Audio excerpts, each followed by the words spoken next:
하루에 물을 2리터씩 마시는 건 조금 과하다. 과다한 양의 물을 지속적으로 섭취하다 보면 소화 기능이 떨어지거나 역류성 식도염을 굉장히 심하게 만들 수도 있고, 정말 극단적인 경우에는 두통, 구역질 증상과 함께 정신이상, 의식장애부터 심하면 사망에 이를 수도 있습니다. 근데 또 를 마신다고 해서 나 오늘 수분 섭취했어 하는 건 사실이 아니다. 오히려 만성 탈수를 의심해 볼 수 있겠는데요. 물을 마신 뒤에 내 몸에선 대체 어떤 일들이 일어나고 있는 것인가? 오늘은 물에 대한 이야기를 나눠보겠습니다. 물을 많이 마셔야 된다. 우리 주변에서 자주 듣는 말이죠. 물을 많이 마시면 피부가 좋아지거나 살이 빠진다거나 소화가 잘 되고 수면의 질이 상승한다는 등 일반적으로 우리가 물을 섭취했을 때 이점으로 잘 알려진 이야기들입니다. 그런데 흔히 알려진 상식으로 알고 있던 것, 물을 하루에 2리터씩 마셔주면 좋다라는 것, 과연 사실일까요?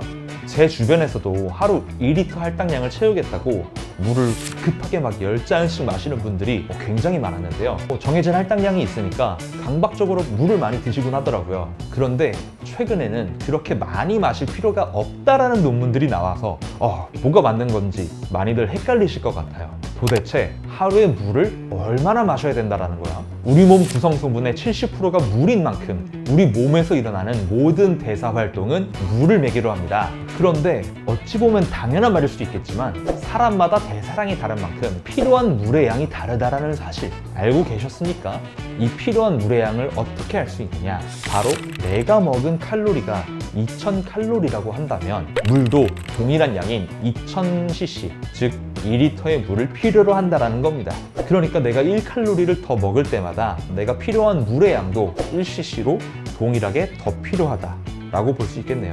그러면 우리의 이 대사를 위해서 이 필요한 물을 다 2리터로 다 채워야 되냐 라고 했었을 때 그렇지 않습니다. 우리가 먹는 모든 음식들에는 수분을 포함하고 있는데요. 평소에 우리가 먹는 쌀밥의 경우 100g당 수분이 60g에서 65g 사이입니다. 반찬으로 많이 먹는 콩나물 무침 한번 볼까요? 100g당 90% 이상이 거의 수분입니다.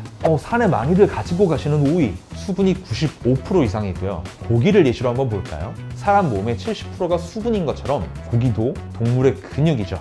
약 70%에 이를 만큼 상당한 수분량을 가지고 있습니다. 모든 음식들은 모양은 음식이지만 사실 그 안에 품고 있는 수분이 꽤 된다는 거죠. 그래서 우리가 음식으로 먹는 수분보다 모자란 만큼의 물을 따로 마셔줘야 된다는 겁니다. 보통 물 한 컵에 200에서 250ml 정도 되니까요. 방금 예시로 들어드렸던 경우에는 하루에 물을 4, 5잔 정도만 마셔주면 충분한 양이다 라고 할 수 있겠고, 그리고 오히려 따로 물을 2리터씩 짧은 시간 안에 마시는 건 조금 과할 수도 있다. 다만 건강한 분들이라면 물을 2리터 정도 섭취해도 크게 이상은 없습니다만 과다한 양의 물을 지속적으로 섭취해야 하다 보면 문제가 생길 수 있는데요. 우리가 마신 물은 1분이면 다 우리 몸속 혈액으로 흡수됩니다. 그러면 이걸 신장에서 빨리 배설을 시켜줘야 되거든요. 그런데 이 신장도 수분을 배출시키는 데 한계가 있어요. 보통 1시간에 0.8리터에서 1리터 정도 사이를 내보낼 수 있다고 하는데, 내보낼 수 있는 양보다 훨씬 많은 양의 물이 우리 몸에 흡수돼 버리면 우리 몸을 이루는 구성 성분들이 새로 들어온 물에 희석돼 버려요. 우리 몸은 아주 정확하게 염분 농도를 맞추고 있는데 빠르게 흡수된 물이 균형을 깨면서 이상 증상을 일으킬 수도 있는데요. 바로 물 중독 증상, 저나트륨 혈증이 일어날 수도 있습니다. 찌르는 듯한 두통, 속이 메스껍고 구토를 할 수도 있고요. 심한 경우에는 이 수분이 바로 뇌로 가서 뇌 부종을 일으키고 의식 저하, 발작을 일으키거나 심하면 사망에 이르기까지도 하니까 특히 소변 배출이 원활하지 못하신 분들은 짧은 시간 안에 너무 많은 물을 섭취하는 건 유독 권장하지 않습니다. 그리고 소화가 약한 분들, 소화액이 물에 희석돼 버려서 소화 기능이 떨어질 수도 있고요. 역류성 식도염이 있는 분들은 과다한 물 섭취가 역류성 식도염을 굉장히 심하게 만들 수도 있으니 주의가 필요합니다. 자, 이렇게 우리가 수분 과다를 우려할 만큼 우리 주변에는 항상 물을 마실 수 있는 곳들이 많아졌죠. 그런데 반대로 현대인들에게 요즘 문제가 되는 현상이 있습니다. 바로 만성 탈수라고 하는데요.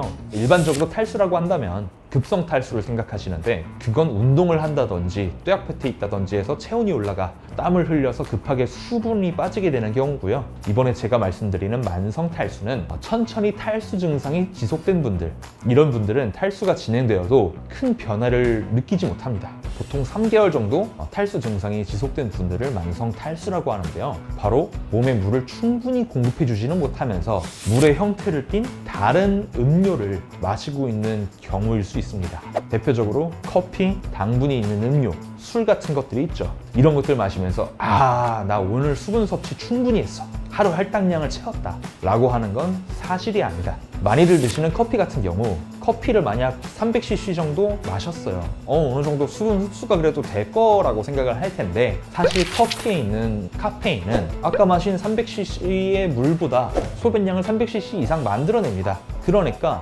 커피는 마시면 마실수록 오히려 몸속에 수분을 배출해내죠.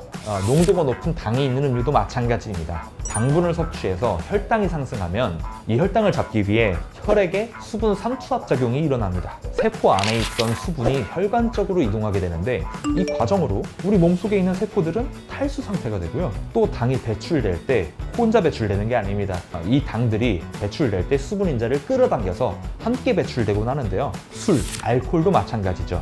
알코올을 함유하고 있는 술도 당을 포함하고 있어서 앞선 설명과 같이 삼투압 현상을 일으켜 수분 손실을 일으키기도 하지만, 알코올성 이뇨작용으로 인해 신장이 제 기능을 하기 전 수분을 바로 배출시켜버립니다. 이처럼 카페인, 당, 알코올을 함유하고 있는 음료들은 수분 섭취를 충분히 하고 있다라고 하기에는 어렵다라고 볼 수 있겠습니다. 그런데 그냥 물은 또 너무 맛이 없어서 잘 마시지 못하겠다거나, 음료를 마실 때 물 말고 다른 걸로 대체해서 마시고 싶을 때가 있잖아요. 그럴 때에는 차라리 카페인이 없는 보리차나 옥수수 수염차, 레몬티 같은 차가 가장 좋고요. 물 대신 탄산수도 좋습니다.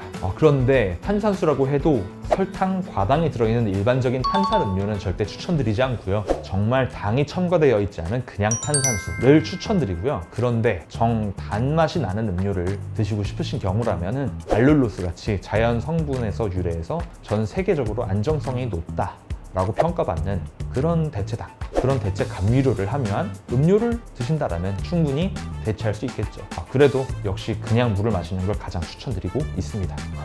그럼 아까 처음 말씀드렸던 것처럼 물을 충분히 마시게 되면 피부가 좋아진다거나 소화가 잘 되거나 잠을 잘 잘 수 있다거나 그런 이로운 효과들이 있는데요. 그뿐만 아니라 우리가 물을 섭취했을 때 우리 몸 속에서 일어나는 재미있는 작용들이 있습니다.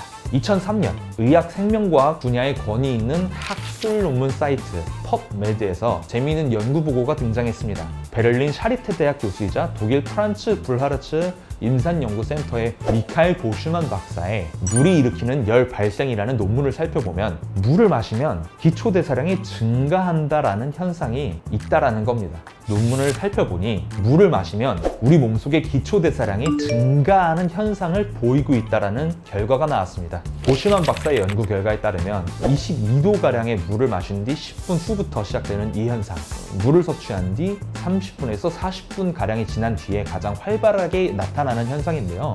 최종적으로 100kJ, 약 24칼로리의 열량을 추가로 소모한다 라고 보고 있는데, 해당 대사 활동에 대해서 남성의 경우에는 지방을 에너지원으로 쓰고 여성의 경우에는 탄수화물을 주요 에너지원으로 사용하고 있다고 합니다. 대략 하루에 2리터의 물을 마신다라고 하면 약 400kJ, 95칼로리 정도의 열량이 추가로 소모된다라는 거죠. 이를 찬물로 1년간 마신다고 하면 약 35,000칼로리, 지방 4.5kg를 소모할 수도 있다는 겁니다. 캐나다 퀸스 대학교 연구팀에서는 12주 동안 같은 양의 식사를 제공하고 식사 전에 물을 500ml 정도 더 마시게 했을 때 약 2kg 정도 감량되었다는 연구 결과도 있고요. 물을 마시는 그룹이 그렇지 않은 그룹보다 40에서 200칼로리 정도를 더 적게 섭취한 걸로도 드러났습니다. 칼로리가 없는 물이라도 마시는 것만으로 부피 자체 때문에 미주신경을 활성화시켜 뇌의 섭식 조절 준추에 호만 신호를 전달해 주는 거라고 하는데, 쉽게 풀어보면 식사 전에 물 한 잔 마셔주는 게 사실상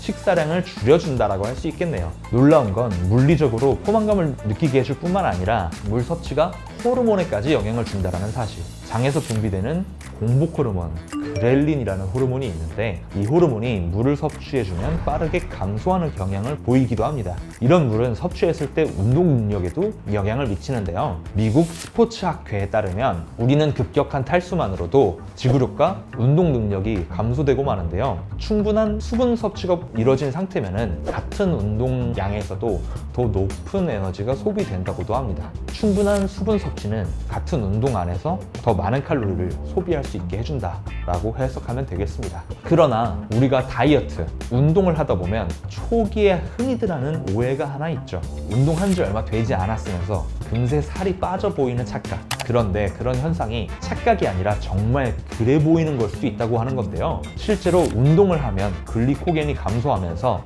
글리코겐과 결합되어 있던 물이 빠져나가 급격히 살이 빠져 보이는 것 같은 현상이 나타난다고 합니다. 글리코겐과 물은 1대3 정도 비율로 결합해 있는데 개인차는 있지만 글리코겐을 보통 600g 정도 가지고 있고요. 이 말인즉 글리코겐과 결합되어 있는 수분은 1.8kg 정도. 예를 들어 운동을 통해 글리코겐이 400g 정도 감소했다면 이와 연결된 물이 1.2kg 정도 빠져나간 거니 운동을 짧게 하더라도 실제로는 얄쌍해 보일 수 있다는 거죠. 신기하죠? 물론 이는 글리코겐 소실로 인한 일시적인 현상이고 탄수화물과 물을 섭취하면 금세 복구되므로 지방이 빠졌다라고 해석하기에는 무리가 있습니다.